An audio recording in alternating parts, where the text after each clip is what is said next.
returned home from a trip expecting a warm welcome, only to find that my entire life, 4 suitcases, and a scribbled note had been thrown out on the curb like garbage. If you stay, the garage is yours. Love, your daughter-in-law. Even before the taxi arrived, I was on the phone with the bank. After all, I'm the one who pays the mortgage.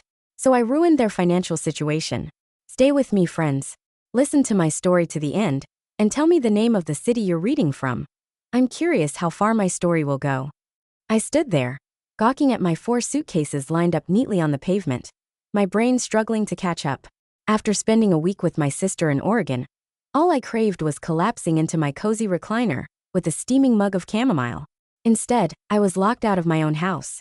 Dark clouds loomed above as I snatched the note wedged under my biggest suitcase's handle. The handwriting was sharp and rushed, unmistakably hers. If you're staying, the garage is open. Your dear daughter-in-law. My hands shook as I reread it. I'd called this place home for 32 years. Tom, and I built it from the ground up when Michael was just a toddler. We'd picked out every shrub in the garden, every light fixture, every shade of paint. When Tom passed 3 years back, I'd signed the house over to Michael and Lauren, at least on paper. But I was still the one quietly footing the $2,143 mortgage bill each month. I scrambled for my phone and called the bank before the taxi even vanished down the street, desperate for confirmation of what I already knew. Yes, Mrs. Carter, your payment went through last Thursday, right on schedule, the rep assured me. Thanks, I murmured, hanging up. A fat raindrop plopped onto my cheek as I stood there, 67 years old, staring at my life packed into bags on the sidewalk. Have you ever felt like your world turned upside down in a single moment?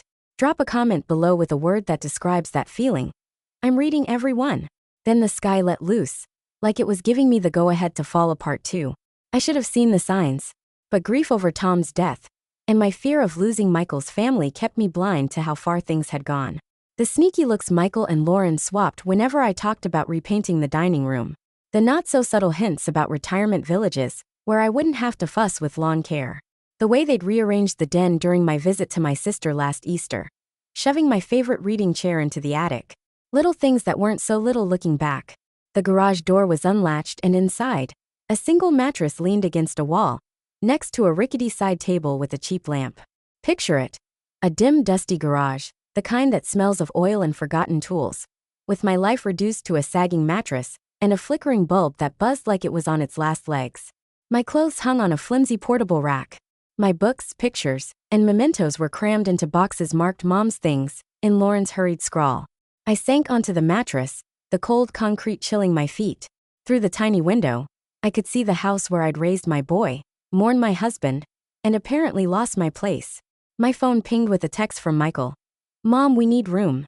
Lauren's been wanting a proper office for ages. The garage setup has everything you need. Don't make this a big deal. Like I was the issue. I'm not one to cry easily, but the tears came then, quiet and burning against my skin. I thought of all the nights I'd sat up with Michael during his childhood asthma attacks. The extra shifts I'd picked up to cover his tuition when Tom's shop hit hard times. The weekends I'd babysat the grandkids so Michael and Lauren could have date nights. And now I was just a nuisance, shoved into the garage like an old couch. I didn't reply to Michael's text. Instead, I dialed Susan, my lifelong friend. Ellen? What's going on? She asked, picking up on the tremor in my voice right away. I need somewhere to crash. I choked out, the words sharp and heavy in my throat. They've stuck me in the garage.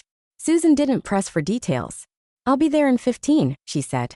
As I waited, perched on that flimsy mattress, surrounded by the boxed-up pieces of my life, I made up my mind. This house had been my soul for over 3 decades. I'd poured my heart, my savings, my everything into it. And they thought they could just nudge me out? The garage door shook as the storm picked up outside. I stared at my trembling hands, then slowly clenched them into fists. They had no clue who they were messing with. I wasn't just Michael's mom or Tom's widow. I was Ellen Carter, and I was done fading into the background. Susan's guest room wasn't fancy, but it had a lock on the door and windows that let in real daylight. After 3 nights at the Twilight Inn, a name that hit a little too close to home for this chapter of my life, I was thankful for a place that didn't charge by the night. Stay as long as you need, Susan said, sliding a steaming coffee mug my way. This house feels empty with just me and Dan rattling around since the kids left. I curled my hands around the mug's warmth. I'm grateful, but this isn't a long-term fix. I've got to sort out what's happening with the house. You mean your house? Susan shot back, her eyes narrowing. The one you're still paying for. Susan and I had been friends for nearly 40 years. She'd known Tom, watched Michael grow up, and stood by me through the highs and lows. Unlike my own son, she remembered who I was before I started disappearing. I keep replaying when things started shifting, I said, staring into my coffee. After Tom died, I thought signing the house over to Michael and Lauren would help them out. They just had little Sophie, and money was tight. And they took advantage, Susan said, finishing my thought. The memories stung like old wounds I'd avoided touching. A few months after Tom's funeral, Lauren started redecorating the house, saying it needed a modern touch. My ideas were brushed off. My things got shoved into closets, then the attic, then plastic bins. You know what Lauren said when I pushed back on her tossing Tom's camping gear? We need to move on, not cling to the past. Like his memory was just junk to be cleared out. Susan reached over and squeezed my hand. What about Michael? He didn't stand up for you. I let out a bitter chuckle that even surprised me. Michael said I was being stubborn, that I needed to get used to the new normal. His idea of a new normal clearly meant erasing his dad's memory and pushing me to the sidelines. Their takeover was so slow, so sneaky, I hardly noticed it creeping in. How do you miss something like that? When did I start letting my own home slip through my fingers? At first, they started nitpicking my cooking, taking over the kitchen like it was their domain. Then they griped about my TV shows blaring too loud, my friends dropping by too often, my gardening hogging too much of their yard. Every time I gave in, it just fueled their boldness. The worst part? I let it happen. I confessed to Susan. I kept covering the mortgage because I was scared they'd struggle without it. I just wanted to help, to feel needed, to feel loved. Susan's voice was gentle but piercing. You were trying to secure your place in that house, in your son's life, one payment at a time. Her words hit like a slap. My phone buzzed with a text from Michael. Mom, when are you picking up the rest of your stuff? We're turning the garage into Sophie's playroom. I showed Susan the message, my hand shaking just a bit. That's selfish, little. She swallowed the rest. Ellen, there's something you need to know. I didn't want to hurt you, but you deserve the truth. My stomach nodded. What? Last month at book club, Lauren was there, a little tipsy. She let slip their plans. They're putting the house up for sale, Ellen. They're eyeing a fancy new build in Crestview Estates. The room seemed to wobble. They're selling my house? They think it's their house, Susan said softly. Legally it is. But morally, that's a different story. I thought of the 32 years woven into those walls. Tom and I bringing baby Michael home, birthday cakes and Christmas lights, the rose garden Tom planted for our 25th anniversary. His final moments in our bedroom, wrapped in the life we'd built. And they were ready to hand it all to strangers without a blink. What do? I whispered, my voice barely audible. Susan's eyes glinted with determination. First, you stop paying their mortgage. Let's see how fast their plans crumble when the bank comes knocking. But my credit. Second, she pressed on, you're talking to my nephew, David. He's a lawyer who handles elder rights cases. There's got to be a way to fight this. I'm not elderly, I said, my protest feeble. Susan raised an eyebrow. You're old enough to deserve respect, and that's not what you're getting. She was right. For 3 years I've been shrinking myself, tiptoeing around to avoid being a burden. And where did it land me? Kicked out of my own home, my life stuffed into boxes, my existence an inconvenience. But beneath the pain and betrayal, something else was stirring. A simmering anger I barely recognized after years of playing nice. Okay, I said, squaring my shoulders. Let's talk to David. Susan squeezed my hand. That's my girl. And Ellen, don't forget who you are. You're not just Michael's mom or Tom's widow. You're Ellen Carter. And it's time they remembered that. For the first time since finding my suitcases on the curb, I felt a spark. Maybe hope, maybe resolve. Either way, I wasn't backing down. David, Susan's nephew, wasn't what I pictured. In his flannel shirt and jeans, he looked more like a high school teacher than a lawyer, but his gaze was razor sharp as he scanned the mortgage statements I'd brought. So you've been paying the mortgage on a house you don't legally own anymore, he said, brow furrowed. And your son and daughter-in-law have been living there for free while planning to sell it? Hearing it laid out so plainly made it sound ridiculous even to me. Yeah, I admitted, my cheeks burning with shame. And they kicked you out to the garage? I nodded, mortified. How had I let it come to this? You've got options, David said. The payments you've made could be argued as part of an implied agreement.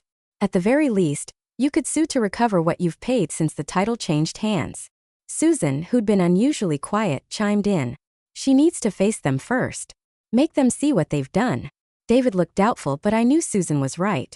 Before dragging my own son to court, I owed him one last chance to do the right thing. So there I was the next day, standing on the porch of my own home, my heart hammering as I pressed the doorbell.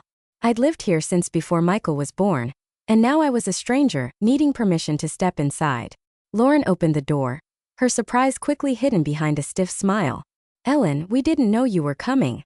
I need to talk to you and Michael," I said, my voice steadier than I expected. She paused, then stepped back. "Sure, come in." The living room was different again. My cozy reading lamp was gone, swapped for a sleek, modern one I didn't recognize. The family photos I'd carefully placed on the mantel were rearranged, with several of Tom's now missing. Michael appeared from the kitchen, drying his hands on a towel. "Mom, what's this about?" "I heard you're planning to sell the house," I said, cutting to the chase. "Susan told me." Their quick glance at each other said it all. "We were going to tell you," Michael said, avoiding my eyes. "Once it was all set." "Set?" I repeated. "This was my home for 32 years. Your dad and I built it. We raised you here." Lauren let out a dramatic sigh. "Ellen, we get that you're attached, but we have to do what's right for our family now." "Your family," I echoed. "And what am I?" Silence hung heavy between us. "Mom," Michael said finally, his tone dripping with condescension. "You signed the house over to us. We're grateful for everything, but it's ours now. We decide what happens." I took a deep breath. I've been paying the mortgage for 3 years.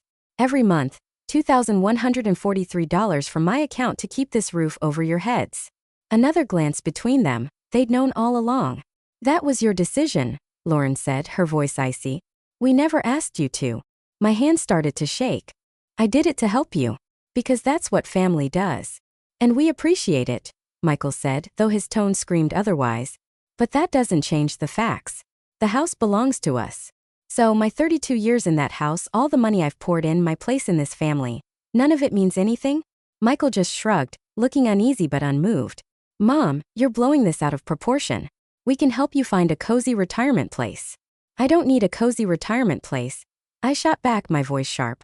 "I need my son to show a shred of respect and decency." Lauren stepped in, her smile stiff as ever. "Ellen, you're getting worked up. Maybe we should pick this up later." That's when it hit me deep in my gut. There was no fixing this. The boy I'd raised, the son I'd loved with every piece of me, was gone. In his place was a stranger who saw me as a burden, a problem to be dealt with. "I've stopped the mortgage payments," I said, my voice low but steady. Michael's face shifted in an instant. "You did what, Dash? If you want to sell my home, you'll have to cover it yourselves." "You can't do that."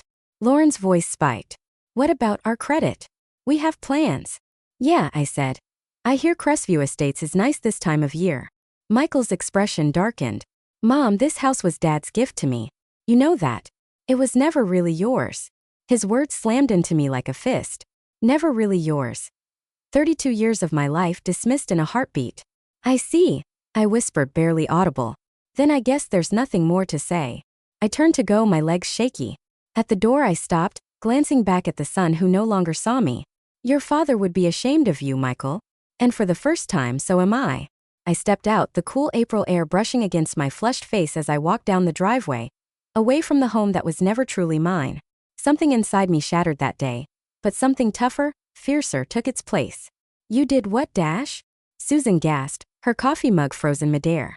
"I stopped the payments," I said again, still stunned by my own nerve. "I told them if they want to sell, they're on their own." Susan set her mug down with a firm clink. "About dang time." David, who'd insisted on being there after my showdown, wasn't as thrilled. "It's a bold move, but we need to cover you legally. Since your name's not on the title, you could be on the hook for missed payments without any claim to the house." The rush that had carried me through the confrontation was fading, and doubt started sneaking in. Had I just made a huge mistake? "No way," Susan said, her voice firm. "You finally stood your ground." David tapped his pen on his notepad. "Let's be smart about this. I'll call the bank tomorrow, lay out the situation, and see what we can do. For now, gather every record you have of those mortgage payments." I nodded, grateful for the detailed financial logs Tom had always insisted we keep. "What about my stuff still at the house?" I asked. Susan straightened up, a glint in her eye. "I'll go with you to get it. If they give us any grief, I still know how to swing a bat from our old softball league days." Despite everything, I laughed. Susan had always had my back. Ever since high school, when she'd faced down the girls who mocked my thrift store outfits. I don't know how I'd get through this without you too, I said, my voice catching. David reached over and gave my hand a quick squeeze. You're not in this alone, Mrs. Carter. We'll make sure they don't walk all over you anymore. A week later, my phone rang. First Community Bank. I answered, bracing for questions about the missed payment, knowing they'd likely notice the break in my usual schedule. Mrs. Carter, this is Nathan Brooks from the mortgage department. We've had a request to discuss your property on Cedar Lane. I gripped the phone tighter. That's right. Our records show you've been making payments on a property not in your name for the past 29 months. Yes, I said. But I've stopped those payments. There was a brief pause. Mrs. Carter, I don't usually do this, but could you come to the branch to talk? I think there are options you might not have considered. 2 hours later, I was sitting across from Nathan, a warm-eyed man about Michael's age, as he explained something called an equitable lien. Basically, by paying the mortgage on a property you don't benefit from, you may have a legal interest in it, even without your name on the title. Your consistent payments, documented over years, could convince a court you've been financially supporting the property, which strengthens your case for a lien. A flicker of hope stirred in my chest. What does that mean for me? It means you could potentially place a lien on the house for the amount you've paid. They wouldn't be able to sell without settling that. For the first time since finding my suitcases on the curb, I felt a sliver of power coming back. There's more, Nathan said, lowering his voice.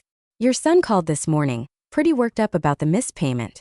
He didn't seem to grasp how mortgages work. They'd been relying entirely on my payments, assuming I'd never stop, and hadn't saved anything to cover the mortgage themselves. I wasn't shocked. Michael had always leaned on others to handle life's practical side. First Tom and me, now Lauren. And apparently my monthly checks. What did you tell him? That missed payments hit credit scores and could lead to foreclosure if it continues, Nathan said. He wasn't happy. Right on cue, my phone buzzed with a text from Michael. Mom, we need to talk about the mortgage. Now. I showed Nathan the message. What do you want to do, Mrs. Carter? He asked. It was such a simple question, but it stopped me cold. When was the last time anyone asked me what I wanted, not just about the house but about my life? I thought of the confrontation with Michael and Lauren, their cold dismissal of everything I'd done, their assumption that I'd keep bankrolling their dreams while they stuffed me in the garage. I want what's mine, I said, my voice steady and stronger than I expected. Nathan's eyes lit with approval. Then let's make it happen. That afternoon, with Nathan's info and David's legal advice in my pocket, I took another bold step. I applied for a job. I'd spotted a help wanted sign at Daisy's diner on my walk back to Susan's. You're gonna wait tables? Susan asked, her brows shooting up when I told her. I worked as a server all through college, I reminded her. I need my own money, my own life. I can't just camp out in your guest room forever. Susan nodded slowly. Well, Daisy's got the best apple pie around. 2 days later, I was on my first shift. My feet throbbed and my back ached by the end, but the cash tips stuffed in my apron were mine, earned by my own sweat. That small pride was something I hadn't felt in ages. When I got back to Susan's, bone-tired but strangely alive, my phone showed 7 missed calls from Michael. I played the first voicemail. Mom, the bank called about the mortgage. They mentioned a lien. What's going on? Call me back, Nasha. I deleted it and ignored the rest. For once, Michael could wait on my schedule. Susan handed me a glass of wine and joined me on the porch swing. How's it feel? She asked, her voice soft. I watched the sunset streak the sky with oranges and purples. Like I'm finally waking up, I said. Like I've been sleepwalking since Tom died. And now you're Ellen again? Susan finished. I nodded, clinking my glass against hers. To Ellen Carter. Nice to meet her at last. After a month at Daisy's diner, I'd settled into a rhythm that felt oddly right. The tips weren't huge, but they were steady, and the work kept my mind busy. More than that, I had purpose again, a place to be, people counting on me, a life that was mine. So when I saw Michael hovering nervously by the hostess stand, it threw me for a loop. Mom, he said, his voice quieter than I'd heard in years. Can we talk? Daisy, the owner, caught my eye from the counter. Take 20 if you need it, Ellen. I nodded and led Michael to a quiet booth, far from my regular customers who'd started feeling like friends. You look different, he said, eyeing me. I smoothed my apron. I am different. Michael squirmed. Mom, it's about the house. I'm not talking about that here. I cut in. If that's all you came for, you're wasting my time. Please, he said, a hint of panic in his voice. Lauren and I are in deep trouble. The bank mentioned a lien, and our credit's tanking because of the missed payments. I studied my son. His flashy watch, His perfectly gelled hair, the faint whiff of cologne that probably cost more than my day's tips. Everything about him screamed privilege, built on other people's sacrifices. What do you want from me, Michael? He leaned in. We need you to lift the lien and start the payments again, just until we sell the house. The nerve of it almost made me laugh. And what do I get out of it? We'll make sure you're set up, he said like he was doing me a favor. There's a great retirement community in Brookside. Stop, I said, holding up a hand. I'm not here to be set up. I've been taking care of myself, and you for years. Mom, come on, he said, waving at the diner like it was beneath me. You can't keep working here. You're almost 60. 57, I corrected. And I'm doing just fine. His face tightened, the fake concern slipping. Fine. What do you want? A cut of the sale. I looked at this stranger wearing my son's face. I want my home back. He blinked, then gave a nervous chuckle.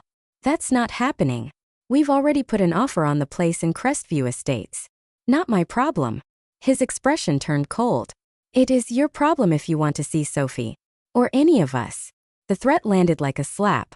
My own son was using my granddaughter as a bargaining chip. Are you saying you'll keep Sophie from me? He looked briefly ashamed but doubled down. I'm saying families support each other. Lauren and I have a future planned, and you're blocking it. Like I blocked you when I paid your college loans? Or babysat Sophie every weekend so you and Lauren could have date nights? Or when I signed over the house and kept paying the mortgage so you could buy that fancy SUV last spring? Michael's face reddened. That's not fair. No, I agreed.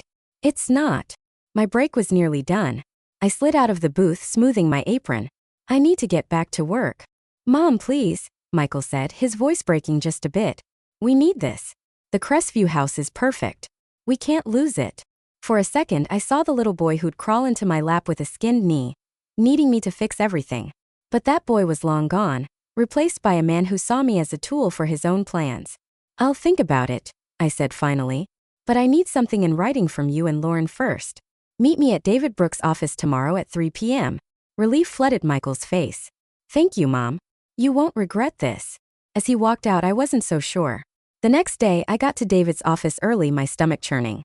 I'd barely slept, wrestling with the decision I'd made at 2 a.m. Michael and Lauren showed up right at 3, dressed like they were heading to a board meeting.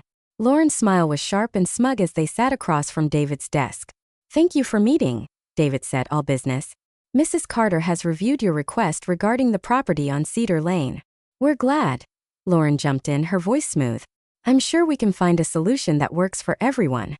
David slid a document across the desk. This is Mrs. Carter's proposal. Michael grabbed the document, his eyes skimming it. In moments, his face morphed from hopeful to baffled to furious. What's this? He demanded. I kept my voice even. That's my condition for lifting the lien. I'll start the mortgage payments again, but you'll sell the house to me, not some stranger. Lauren yanked the paper from Michael's hands. This is absurd. You expect us to sell you the house for what's left on the mortgage? It's worth at least triple that. It's worth what I've invested, I shot back. 32 years of payments, repairs, and upgrades. Michael's face was practically glowing red. You can't do this. The house is ours legally. With a lien on it, David interjected.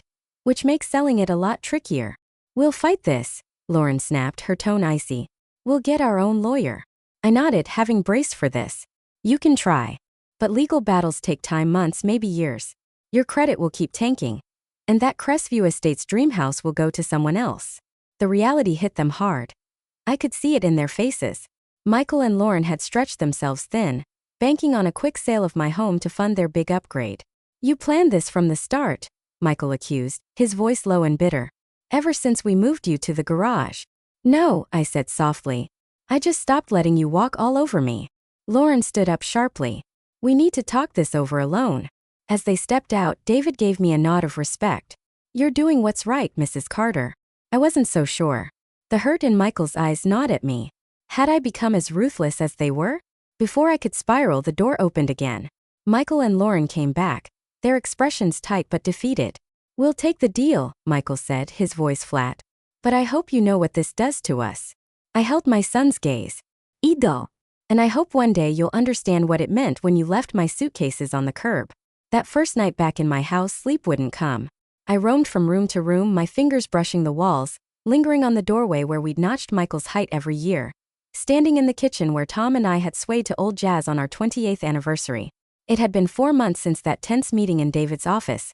4 months of paperwork, strained exchanges with Michael and Lauren as they grudgingly packed up, and piecing my life back together. The house felt like an old friend and a stranger all at once.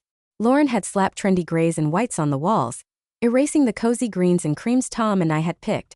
The kitchen gleamed with cold, modern appliances, but beneath it all, the house's soul was still there. The creaky second stair, the way morning light spilled through the front window, the slight dip in the hallway floor Tom could never level out. In the master bedroom, empty except for the bed I'd brought from Susan's, I stood still. This room where Tom and I had laughed and loved, where he'd taken his final breath, felt almost holy. "I'm home," I whispered, half expecting him to hear. The quiet that followed wasn't empty, it was calm. For the first time in years, I was right where I needed to be. The next morning, the doorbell chimed as I unpacked my small stack of plates. Susan stood there, holding a casserole dish and a bottle of red wine. "Housewarming," she declared, breezing into the kitchen. "Or I guess homecoming." I chuckled, trailing behind her. "It's a bit of both, I think." Susan set her gifts down and scanned the kitchen with a grimace. "Good grief, what did that woman do to your gorgeous maple cabinets?" "Painted them gray and swapped the knobs for some fancy chrome nonsense," I said. "Apparently maple's outdated." Susan snorted. "You know what's outdated? Kicking your mother-in-law to the curb." We both laughed, though the sting of it lingered. "Heard from them?" Susan asked as she helped me unpack. I shook my head. "Not since we signed the papers. Michael had made it clear I'd chosen the house over family." "That's not what happened," Susan said, her voice firm. "You chose yourself. Big difference." I wasn't sure Michael would ever get that, but I'd made my peace with it. The alternative, letting them keep using me while treating me like a nuisance, wasn't an option anymore. "Well," Susan said, popping the wine cork, "to new chapters." We clinked glasses, and I felt a wave of gratitude for this friend who'd had my back when my own son didn't. The weeks that followed settled into a steady groove. Mornings at Daisy's diner, afternoons coaxing the house back into something that felt like mine. I couldn't afford to undo all of Lauren's sleek updates, but I added my own warmth, bright throw blankets, family photos back on the mantle, Tom's camping gear displayed in the study. One Sunday morning I was digging in the front yard, planting daffodil bulbs, when a familiar car pulled up. My stomach flipped as Michael stepped out, looking unsure. He lingered by the garden's edge. "The flowers look good." I nodded, my throat tight. "Your dad always loved daffodils," he said, glancing around the yard. "I remember him planting them every October." I brushed dirt off my hands. "Why are you here, Michael?" He shifted, uneasy. "We didn't get the Crestview house. Our credit was too shot from the missed payments."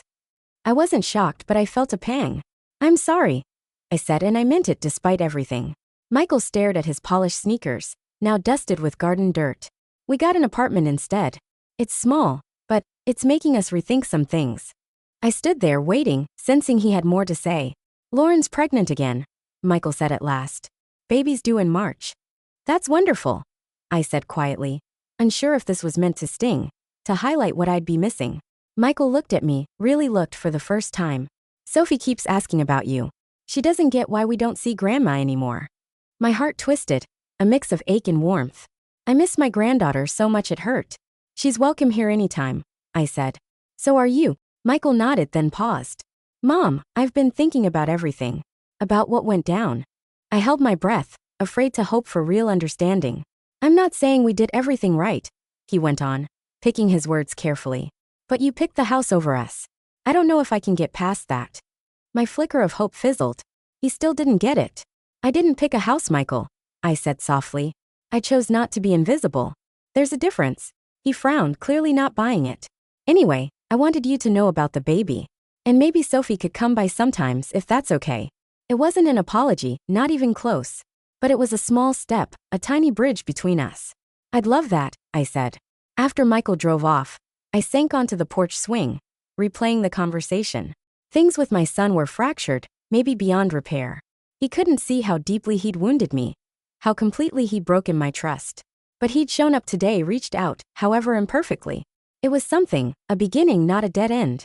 That night, Susan and her husband Dan swung by, along with Daisy from the diner, and David with his partner. We gathered in my backyard, the same spot where I'd thrown Michael's high school graduation bash, where Tom and I had toasted anniversaries, where life had played out in all its beautiful chaos. As dusk wrapped around us, the chatter flowed easily among these people who'd become my true family. I felt a deep calm settle over me. "A toast," Susan announced, lifting her glass. "To Ellen Carter, who shows us it's never too late to take your life back." Glasses clinked, and their warm smiles lit me up. Later, under a star-filled July sky, I sat alone on the porch, listening to the familiar groans and whispers of my house.